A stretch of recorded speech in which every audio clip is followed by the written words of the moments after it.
Dr. Joel D. Wallach, visionary, author, scientist. Considered by many to be the father of liquid mineral supplementation, Joel grew up on a small Missouri farm raising cattle and caring for livestock, which exposed Joel to the nutritional needs of animals. Intrigued by science at an early age, Joel was compelled to understand the importance of nutrition and the role it played in health. His interest in animals led to his first high school job at the St. Louis Zoo, working under the watchful guidance of Marlin Perkins, who was later known for his sensational television show, Mutual of Omaha's Wild Kingdom. At age 22, Wallach earned a Bachelor's of Science in Agriculture from the University of Missouri under the guidance of world-famous soil scientist Professor William Albrecht. Dr. Albrecht is known as the father of soil fertility research. 2 years later, majoring in animal husbandry, Wallach obtained his degree of Doctor of Veterinary Medicine. He later went on to take positions at Iowa State University Diagnostic Laboratory in Ames, Iowa, and subsequently joined the St. Louis Zoological Gardens as a wildlife veterinarian and pathologist. At 25, his determination to help animals led him to Africa, where he worked on Operation Rhino and Operation Elephant to preserve the white rhino and the majestic African elephant. Leading to a position with the Natal Fish and Game Department of the Natal Republic of South Africa, he was then called back to the United States at the request of Marlin Perkins. At 27, Dr. Wallach held a postdoctoral fellowship in comparative pathology at the Center for the Biology of Natural Systems at St. Louis's George Washington University. While working directly with Marlin Perkins, the St. Louis Zoo, and George Washington University, Dr. Wallach began establishing his worldwide reputation as an animal and zoo expert. Thus, he was featured in numerous newspapers and magazines and invited to zoos around the world. Already a critic of outdated and entrenched animal care practices, Dr. Wallach was pushing for changes to benefit the health and well-being of animals, thus extending their lifespan. At 38, Dr. Wallach made a landmark discovery while working as a research pathologist for the Yerkes Primate Center. On the basis of observations on rhesus monkeys, he proposed that cystic fibrosis in humans was an acquired and treatable condition rather than a true congenital disorder. This new concept startled the medical and cystic fibrosis establishment so much that Dr. Wallach's professional qualifications were openly brought into question, and he was unceremoniously fired from his position at Yerkes. His firing was widely covered by the media, leading to an invitation to speak along with world-leading scientists at an international symposium on trace elements organized by Dr. Gerhard Schrauzer, professor UCSD. In his lecture, Dr. Wallach proposed that cystic fibrosis is an environmentally induced disease rather than genetically transmitted, mentioning selenium, vitamin E, zinc, copper, and riboflavin as the factors associated with biological membrane protection.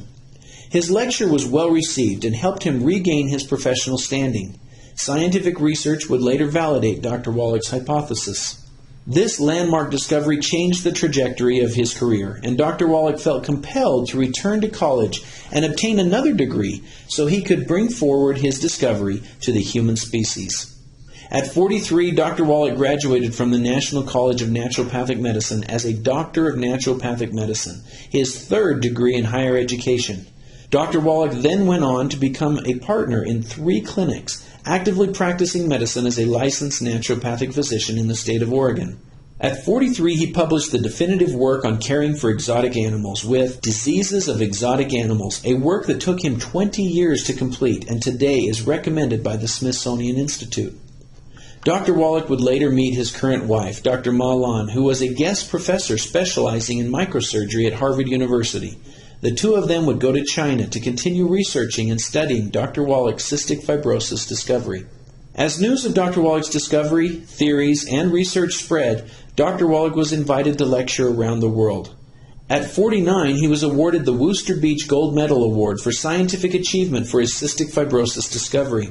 By age 52, he had published more than 70 peer-reviewed and referenced journal articles and 2 best-selling books on human nutrition, Let's Play Doctor and Rare Earth's Forbidden Cures. He has since written numerous books on the subject of nutrition and wellness. At 54, one of Dr. Wallach's lectures was recorded and has become the most widely heard and distributed nutritional lecture in history. Now distributed via CD and print, Dead Doctors Don't Lie has been duplicated over 105 million times worldwide. At 64, he was awarded the James Lind Scientific Achievement Award and the Guardian of the Constitution Award for his tireless pursuit of health freedom. Dr. Wallach has continued to lecture around the globe, speaking to doctors' groups, professional athletes, and the general public. He has been sought out by athletes and professionals around the world, sharing his wisdom and knowledge with the National Basketball Players Association. His expertise has led him to help various professional athletes, such as Theo Ratliff of the Los Angeles Lakers, supporting their health and extending their careers. With thousands pressing Dr. Wallach for his formula for optimal health and longevity, Dr. Wallach founded his own company, now known as Youngevity, in San Diego, California. Dr. Wallach has popularized liquid supplement technology worldwide, and millions have since benefited from his advice and research. Dr. Wallach has been driven to pursue his dream and passion of educating the world about nutrition. He continues to speak nearly 300 days a year and hosts a daily radio program as well. Please stand and welcome an American patriot and health freedom champion, Dr. Joel Wallach. I'm going to start out with a cover article, Time Magazine, December 2008. It says, "The sorry state of American health. We spend more money for health care than all the nations in the world combined." Not more than any nation, more than all nations combined. We spend more money for health care, and yet we rank 92nd in healthfulness. There's 91 other countries in the world who are healthier than us, according to the World Health Organization, the Centers for Disease Control out of Atlanta, Georgia. We rank 60th in longevity. There's 59 other countries whose peoples live longer than us. We rank 41st in live births and first month survivability of our babies. And it says here, the sorry state of American health, despite technical and scientific advances in medicine, Americans are less healthy than we used to be. In the next generation, our kids are going to be worse off. Statistically, if we don't change what we're doing today, ladies and gentlemen, 50% of you in this room will be standing at grave sites burying your children. How many of you have heard that? In the academic centers of America, this is well documented. Diseases that used to get us when we were 50 years old are now killing kids who are in their teens, following the doctor's instructions. And so we have to stop using them. This just came out April 16th, 2012. Baby foods might not provide adequate levels of micronutrients. Well, I've been screaming about that for 25 years. You know, you always hear me go back to my old CDs. Why do you call Similac Similac? Because it lacks everything. Names we've trusted: Similac, Enfamil, Gerber's. This came out in Food Chemistry, which is a very well-respected scientific journal. Talks about the nutritional value of foods, all the articles about pollution that might be in the foods and everything. And it says, commercially available baby foods like Similac, Enfamil, Gerber's may contain less than 20% of the recommended vitamins and minerals. 20%! Dog food has 100%. When do you get angry enough to change? October 2011, USA Today. In ranking of newborn deaths, we're number 41 in the world. It's America's shame. These are front page articles, and people rack the garbage in these newspapers and throw them out and don't pay attention.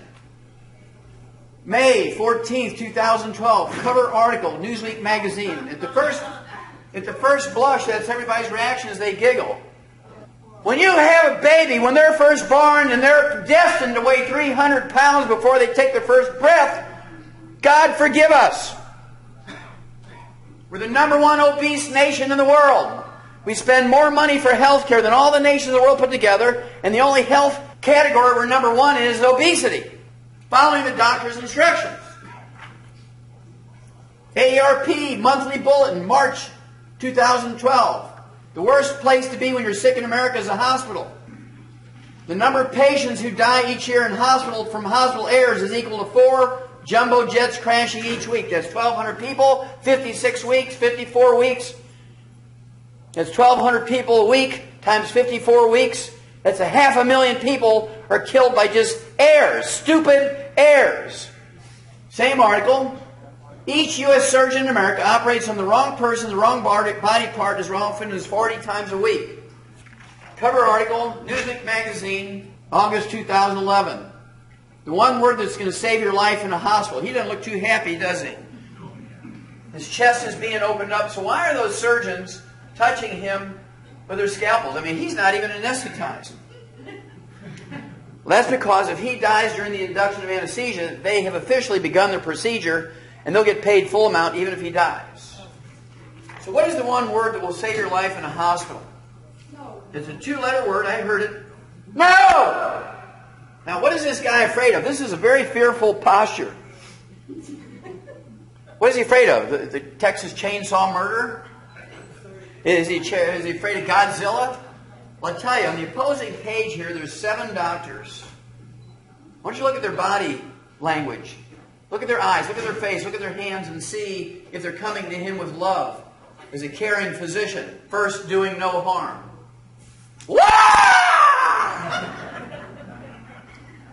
They're coming to him in this manner because he's the only patient in the hospital that has money. It's like a hockey game in the halls. They're body checking each other, knocking each other down, because they don't want the patients with no money. They got signs up in their office that says, "We no longer accept Medicare patients." This isn't me. This is Newsweek magazine. People always say, "Well, why are you so tough on doctors, Wallach?" If they didn't give me the material, I couldn't do it. February 2007. Full-page article in USA Today. I had to chop it up to get it on this 8.5 by 11 sheet. Patient, protect thyself. The data came from the Journal of the American Medical Association, the most prestigious medical journal certainly in America, maybe the world, and the Center for Disease Control, the federal agency out of Atlanta, Georgia, that tracks these things. And they said in February 2007, each year in America, medical doctors kill, injure, and infect 15 million of their customers in their workplace. Each year in America, medical doctors kill, injure, and infect 15 million of their customers, their patients, 5.8 million in hospitals, 9.2 million in private offices and clinics, and they get a walk. Now, how many of you would fly commercial airlines if you knew they killed, injured, and infected 15 million passengers? Nobody would fly. Why do you still go to these people? I'll give you a couple of examples. This girl went to deliver her first baby, 28 years old, in a little county hospital in Orlando, Florida, right across the highway from Disneyland. The OBGYN was intoxicated on alcohol. He cut her arms off at the elbows and cut her legs off at the groin. And he's still working at the hospital. Now, if I were her daddy, I'd take my Louisville Slugger and turn him into applesauce. But if I were her husband, I got a baby to take care of, so I would make myself a 3-foot by 8-foot color placard and saying, "Dr. So-and-so did this to my wife in a drunken stupor. He's still working in the hospital. I want you to boycott this hospital until they fire him." I actually went and complained. This was in 2004. I went and complained to OSHA. They said, "We can't help you." Now, if it was an employee that the doctor cut the arms off, we could help you. Because OSHA is just for employers and employees, not for customers. Here's 2 gals that went in, front page story, USA Today, September 2011, went in to have liposuction. The doctor put too much local anesthesia in the liposuction fluid, killed both these women in his office the same day, about an hour apart. And the next day, he was open for business, and his office was full of people. March 1998, the Center for Disease Control, again, the federal agency in Atlanta, Georgia, that tracks this stuff. Each year in America, medical doctors infect 2 million of their patients because they don't wash their hands, and their white coat is covered in pee, poop, blood, pus, snot, gunk of all kinds. Their shoes, their pantyhose, trousers, they're dragging it from room to room to room. 90,000 of these people die each year. 90,000!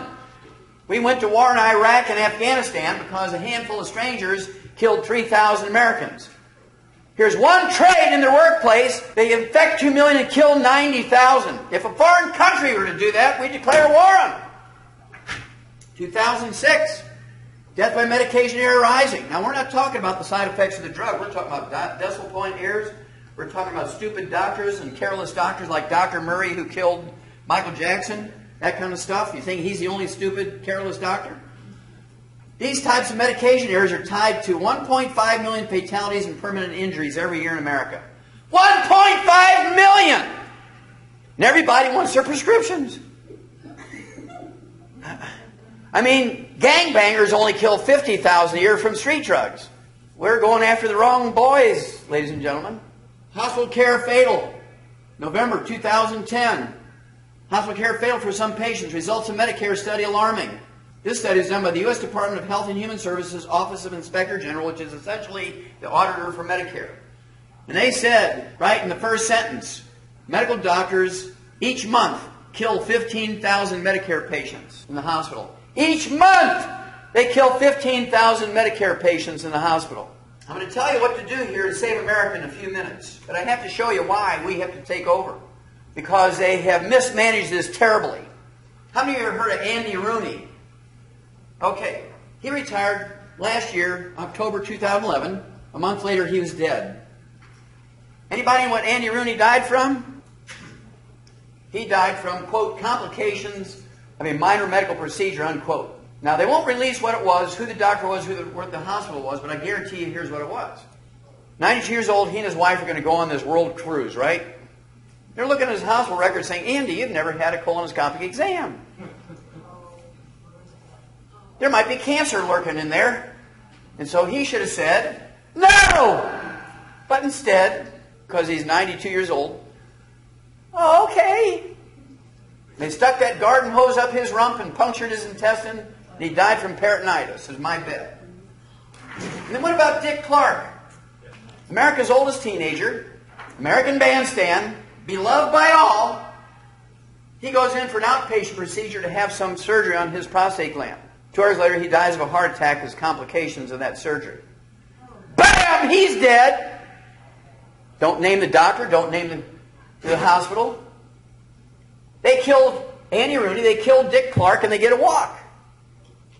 Now, how many of you have heard of statin drugs? Cholesterol-lowering drugs.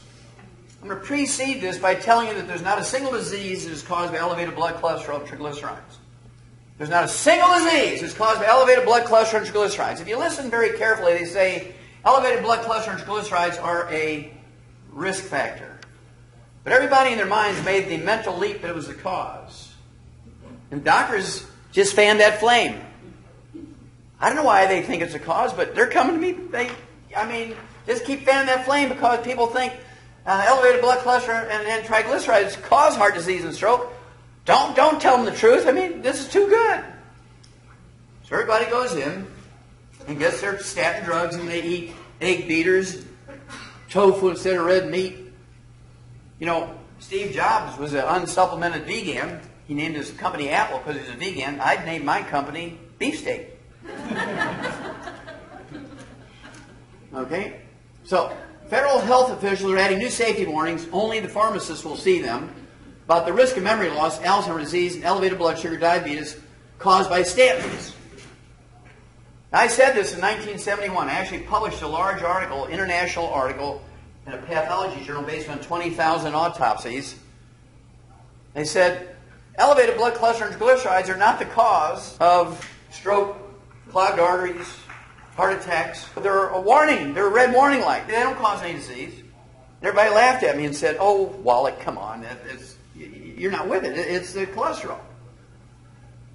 Well, they didn't do any long-term studies, and guess what? Guess what physician-caused disease is caused by statin drugs?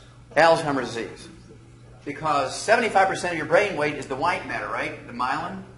And myelin is 100% cholesterol. You eat egg beaters, you get on cholesterol-lowering drugs, you eat tofu instead of red meat, you eat boneless, skinless chicken breasts. How do they grow chickens without skin? I don't know. Harvard Medical School said 10 years ago, do not get mammograms. One mammogram, one MRI, one CAT scan has a radiation equal to 500 chest x-rays. You take one mammogram each year for 5 years and it increases your risk of breast cancer by 20%. A screen is not prevention. Screening will not prevent a single disease. Now, you guys don't get off easy. The word is out now. Don't get PSA tests. Don't get the prostate-specific antigen test.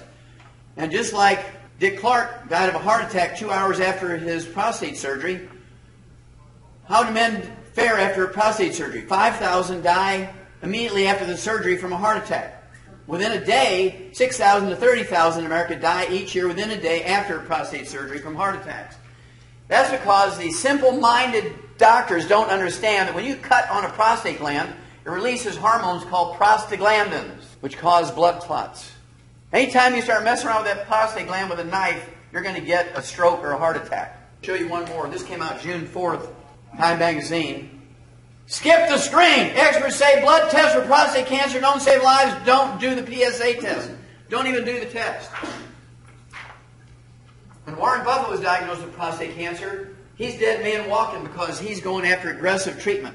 The guy who invented the test is a man by the name of Richard Ablin.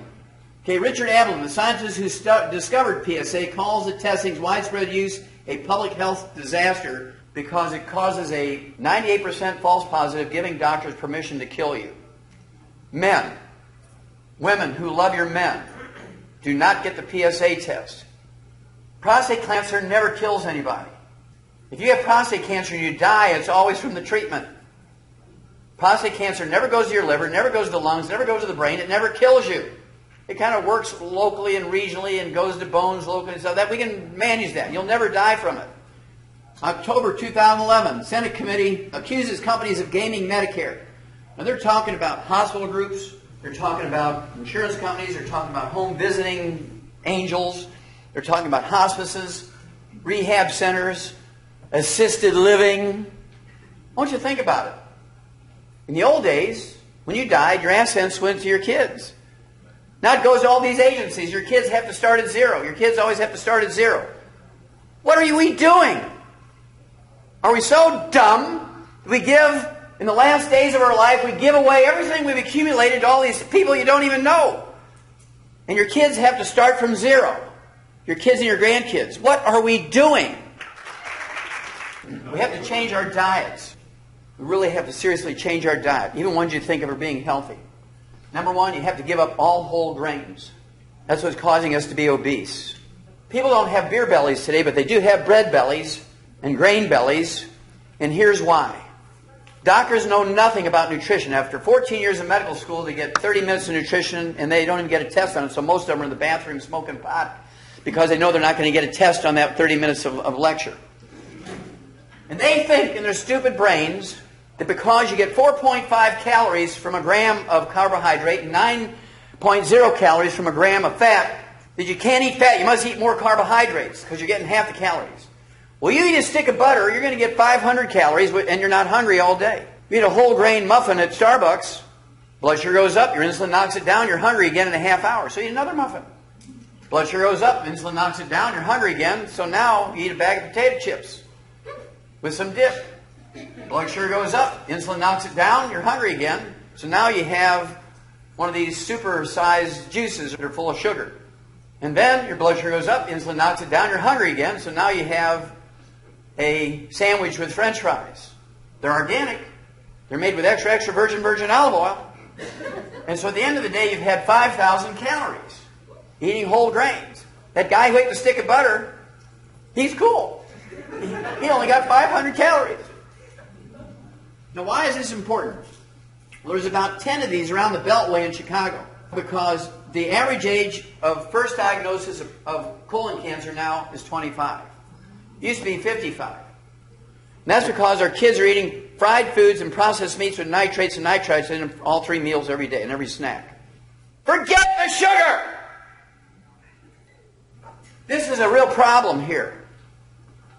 The sugar is not the cause of you being obese, it's the whole grains. Now, in dogs, we spent $100 billion perfecting dog food. We spent $100 billion perfecting dog food. We've tripled the lifespan of dogs. 6 years ago, an old dog was 8 years old.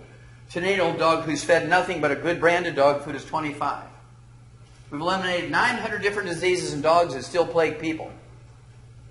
We've eliminated every birth defect you can name in dogs, and 10 times that many you can't name by preconception nutrition with these dog foods that we've spent $100 billion on perfecting. Now, if you were to give table scraps to that same dog, that dog will live 8 years of age and die of some horrible collection of diseases. Heart disease, cancer, arthritis, dementia, thyroid problems. Really weird stuff for a dog if you feed him table scraps. So here it comes. Why do you feed your kids, your grandkids, food that will kill a dog? Oh, those poor people, this is so terrible. Those poor people, they have to eat dog food. They're so poor. They live to be 85. You know, the average medical doctor lives to be 56. The average middle-class person in America who cooks their own food that they buy at the grocery store lives at 75. People living under the bridge who eat dog food live to be 85. Because they eat dog food.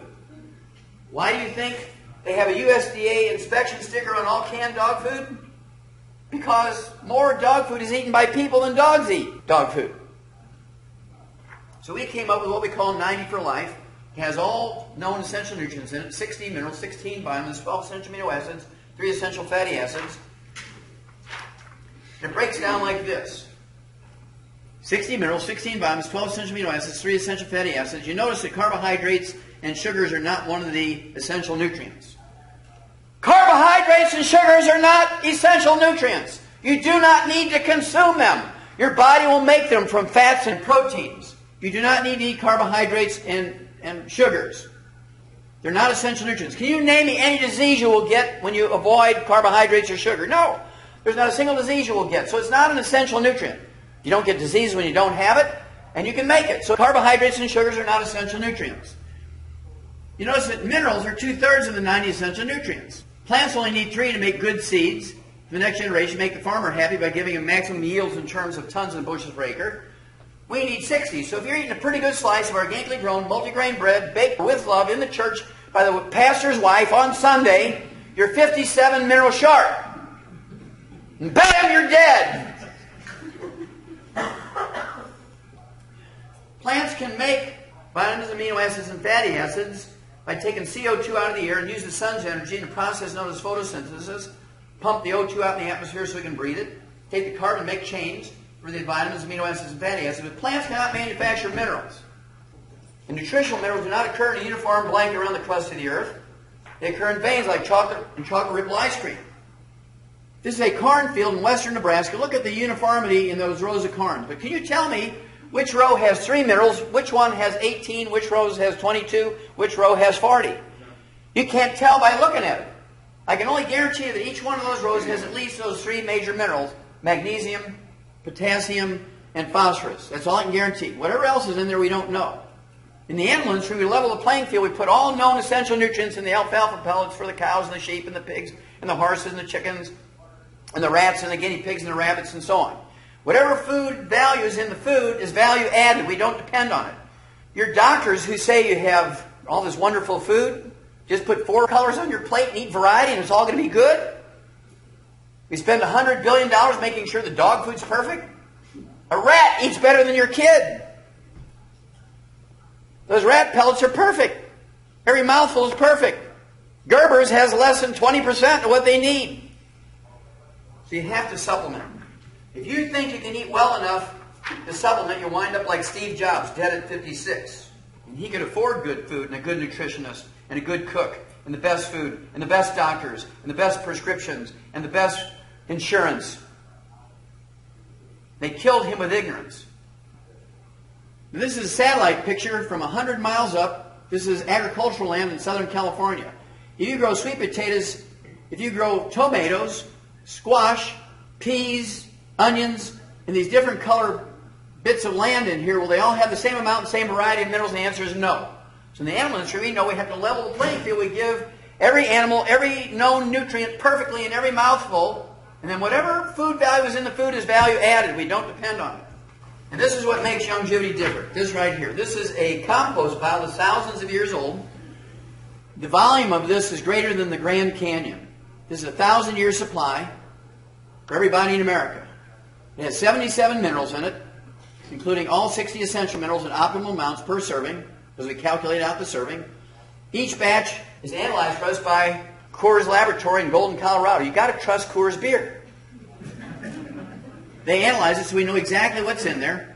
And this is the core of everything we do. We came up with that 90 for Life program, and it's found in what we call the Healthy Start Pack. And the Healthy Start Pack has 245 nutrients in it, including 115 super juices. How many of you have ever heard of mangosteen, goji, acai berry, noni juice, pomegranate juice, maki juice? You know the drill. Well, our Healthy Start Pack has 115 of those super juices. It has 130 nutrients in it. All the known vitamins, minerals, amino acids, fatty acids in perfect amounts. Each Healthy Start Pack is designed for 100 pounds of human flesh, just like dog food. Comes in dog food for toy dogs under 10 pounds of body weight, toy dogs under 20 pounds, medium-sized dog 35 to 50 pounds, large breeds 50 to 100 pounds, giant breeds over 100 pounds. Every mouthful is perfect because it's fed to them by body weight. You feed the same sweet potato that you're eating to your 1-year-old baby, you think he can get enough volume out of that sweet potato to get anything? No. This is my wife and I's most recent book. We've written 11 books. This is our most recent one. It took us 10 years to put this one together, called Immortality. And we looked at the top 20 longevity cultures on Earth. We wanted to find out what the top 20 longevity cultures on Earth did. We found 25 common threads. We found these common threads in the National Geographic magazine, the anthropology departments of the universities in the countries that these cultures are from the agricultural universities who have all the soil analyses. I mean, this is quite a book when you really read this. It took us 10 years to put that book together. How many of you can remember going to your grandma and grandpa's house or your parents' house and they still had a wood stove or a fireplace? Anybody remember that? Okay, good.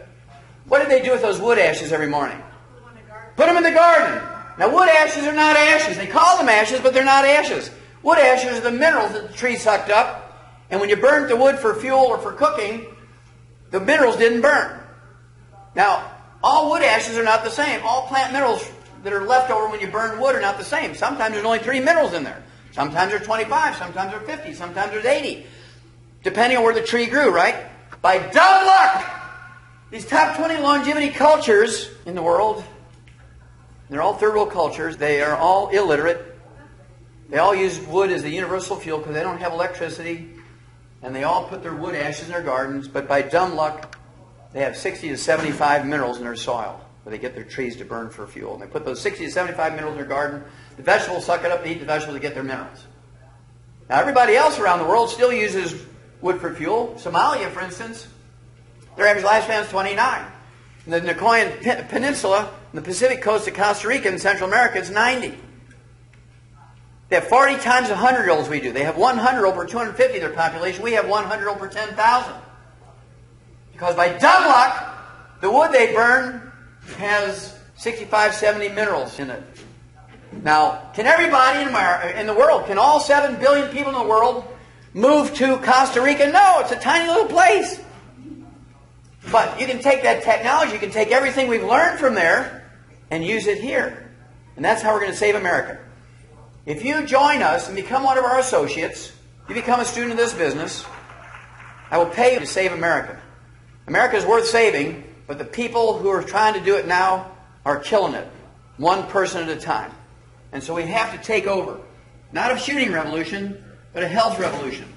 Okay? We have to do it.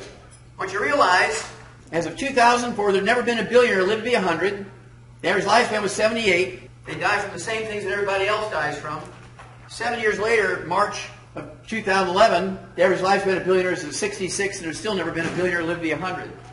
Most expensive doctors, expensive food. They can build their own training center and have personal trainers in their houses like Bill Gates. And the average lifespan of a billionaire is 66, and none of them live to be 100. Who lives to be 100? Some illiterate black woman living out in the swamps of Alabama lives to be 120, but she's putting the wood ashes in her garden, and her okra has 65 minerals in it. She's eating crawdads and okra, no doctor, because she can't afford them, doesn't even know there's such a thing as a doctor, using her herbs, and she's doing fine, 120 years of age. Okay, I'm going to show you one more thing, and that's my favorite obituary. The guy's name is George Francis. We'll end it with this. He was the oldest man when he died in America in December of 2008, 112. Illiterate. Here's his daughter reading the newspaper to him. He lived through 19 U.S. presidents whose average lifespan was 75. The average lifespan of the doctors who cared for the presidents was 56, half his age. Medical doctors' average lifespan, according to their own surveys, is 56. The average lifespan of presidents is 75. And here's an illiterate black fellow living out in the swamps of Louisiana, lives to be 112.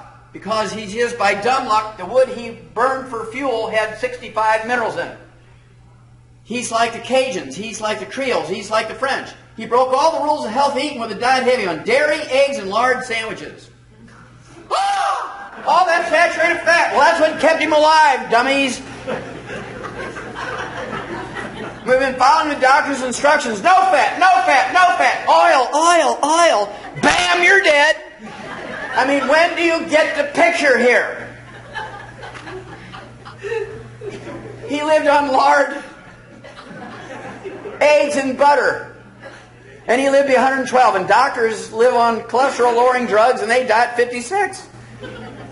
Billionaires follow the doctor's instructions. They live to be 66. How much data do you need? Flee! God bless you.